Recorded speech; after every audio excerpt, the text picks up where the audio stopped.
Hello YouTube, welcome to another video. So today we're going to be doing one-click background removal.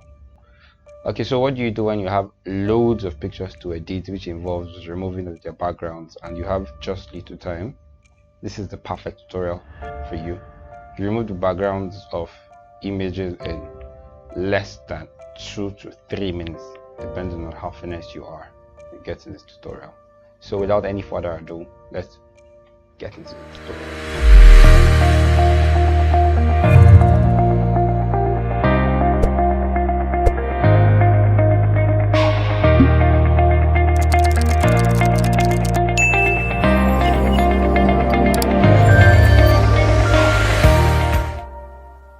Okay, so you open your Photoshop and you drag your